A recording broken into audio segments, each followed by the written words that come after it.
Karol Vogel, včera na časovke druhé miesto, dneska aj teda si opäť prejavil svoj talent na solové úniky. Celkové teda bude prvenstvo patriť tebe. Ako by si zhodnotil včerajšie a dnešné preteky z tvojho pohľadu? No takže je mi jasné, že ja som v časovke slabší, takže prvenstvo neprichádzalo do úvahy. No ale vsadil som dneska na to, že a vyšlo to. A ty si šiel, tuším, aj jeden okruh viacej, sa mi zdalo. No, v rámci tréningu potom. Takže už počítaš na ďalšie preteky? Formu hľadáš? Alebo teda sily? Treba tú údernosť len v závode získať. Na tréningu to sa nedá získať. No a koľko máš otrénovaných kilometrov od 1. januára tohto roku, keby si to spovedal? 5000 je. Je? A koľko je taký tvoj ročný priemer v posledných 5 rokoch? Takže nejazdím veľa, lebo to by bolo na úkor rýchlosti. Čiže tých 15 najviacej.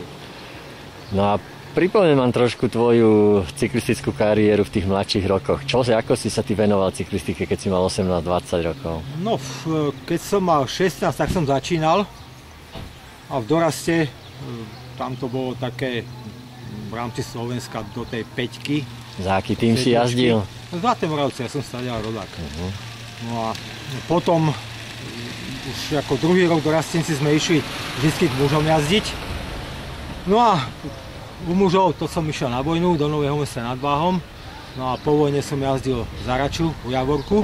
Zažil si v Dukle, teda v Novom Meste nad Váhom tú Duklu, čo tam vtedy fungovala, áno? No a fungovalo to dobre. Čo tam boli, akí tvoji spolujazdci, pripomenám, kto tam vtedy jazdil? Tam boli asi 4 Češi a Peter Iván, čo robil rozhodcu. Riky, takzvaný.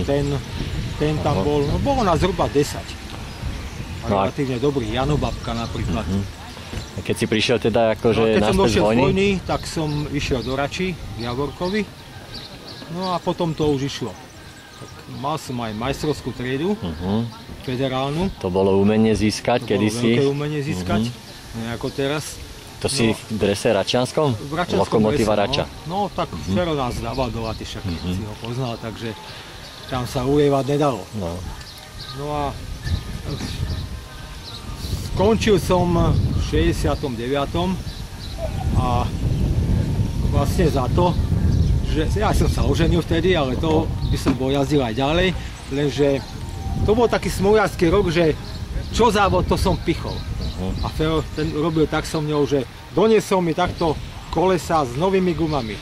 Aj tak. Aj tak. No tak potom už závodenie skončilo. V tých rokoch teda si absolvoval napríklad aj preteky okolo Slovenska? No som išiel 4-krát okolo Slovenska, no. Dokončil si každý? Dokončil som každý. To u nás bolo povinnosť v Rači. Fero povedal, že neexistuje zabaliť. Nejaké čiastkové úspechy v etapách, jak si mal najlepšie umiestnenia? No tak do 10. miesta? 15., 20. tam som sa ako montoval. Tak vtedy to bola iná vec. Vtedy boli nominačky na Hlas ľudu. Tak to si pamätáš. Na Hlase ľudu to tak bolo, že prvá etapa bola časovka a kto nemal limit, ani nemohol ďalej pokračovať. A až tí najlepší sa dostali na okolo Slovenska, vtedy to bol problém sa tam dostať, to je, pamätám si. A potom si cyklistiku akože opustil na akú dobu? No, tak to by som musel veľmi počítať, ale táto veteránska je zhruba 15. V 93. roku začínala.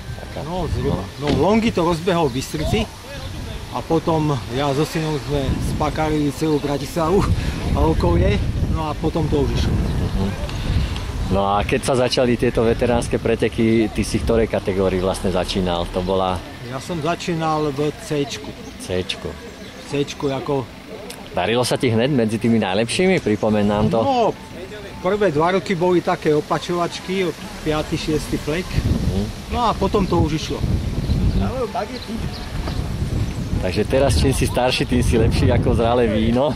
No tak hovorí sa tak, len že samé nič nepríde. Treba si to otrénovať. Jasné. Ja teda osobne stávam, ja som nikdy nebol kopčiar. No a posledné 4 roky už kopci nemám problém. Sa teším, keď je kopec. No ale všetko treba postaviť na rýchlosť. Základ je rýchlosť. To aj keď v majstrách sveta jazdím, treba som Johane, tam dojde do športu 50 ľudí a keď nemáš rýchlosť, to je 0 bodov. No a spomenul si tie preteky medzinárodné, pochvál sa nám teda tak bez zbytočnej skromnosti. Koľkokrát si stál na stupni pre víťazov, čiže medzi prvými 3 na majstrovstvách sveta, ktoré sa jazdia v St. Johane ako svetový šampionát veteránov. To je plánovaná túžba, tá bedňa, ale tam najlepšie výsledky mám 2x6 na majstrovstvách sveta. A predtým je aj svetový pohár, v tom týždni sa jazdí, tak štabilne to vychádza tak okolo 7., 10. miesta, 12. Tam dokážem vždy zašportovať. Takže majstrovstvá Európy boli tie, kde si stál na stupni pre víťazov? To bol majstrák Európy do Čansbergu, tam som vyhral. Aha. Koľko vás tedy štartovalo v tej vašej vekovej kategórii? Pamätáš si? No na Európe tých 50-60 ľudí v kategórii vždycky išlo. Na majstrách sveta jazdí 130-140 ľudí, každý rok. Spomenieš si, ako si sa dostal na ten stupeň pre víťazov v ten deň? Ako prebiehali tie preteky? No, prebiehali asi nasledovne, že na týchto veľkých závodoch sa veľa špekuluje. No a toľko sa špekulovalo, tam sme mali 2 okruhy, cirka po 40 km, po 35-40. No a pri prejazde do druhého kola doslovne sa išla skoro turistika. Sem tam niekto nastúpil, toho sa dorazilo a zase nemal nikto záujem. No a môj kamarát John Larsen, Dan, to je ako typický časovkár, aj majstrovstvá sveta jazdí a tak ako z ničoho nič začal piť a robil si srandičku, kýval a tak. No a pakeľ ho nechal, on odišiel. No a hovorím si, tak skúsim to aj ja tak. Tak tiež som robil srandy, naraz som založil, som ho doskočil a išli sme celé druhé kolo sami. No a ďalší super Belgičan, Fanten Aide sa volá, ako top športer, však na majstrovstve sveta tiež umiestnenie mal okolo 5 stále každý rok, tak ten po nás išiel asi 15 km, ale my sme to už kontrolovali, tak sme potom došli do koncovky, no a na 500-ke som nastúpil tomu kamarádovi Johnovi. Tam už nepozná kamarát kamaráta. Ano, tak tam sme si to čisto rozdali, sme si povedali jeden napravo, druhý naľavo a každý za svoje. Klasický profesionálny šport. Klasický, no. Tak ja v športe nezvyknem mať problémy, tak tam som sa odlepil a víťaz som bol. Dobre, a v ktorom roku to bolo? No, to bolo dozadu koľko rokov? Cirka 5 rokov dozadu. Trúfaš si ešte zopakovať nejaký takýto výsledok, alebo ako hodnotíš svoje sily? No, ja razím haťapkovú metódu, Kamil povedal toľko. Keď nechceš vyhrať, tak nechod na štart. A toto chýba hlavne týmto mladým, čo by som im odporučil, že teda keď tú cyklistiku robím, tak nech to robia poriadne. Samozrejme, že túžba každého je urobiť čím lepší výsledok. Hovorím, kto nechce vyhrať, nejde na štart. No. Dobre, Karol. Plánov je veľa. Želáme ti z tých plánov, aby sa ti podarilo splniť aspoň 1-2, lebo 50% to by mohlo byť to 1-2. Majstrovstvá Európy alebo majstrovstvá sveta, to je to medzinárodné, ktoré na teba čaká ešte. Teda dúfam, že zopakuješ prvenstvo z majstrovstiev Európy aj na majstrovstvách sveta. Tak veľa zdravia. Ďakujem pekne. Ďakujem ti.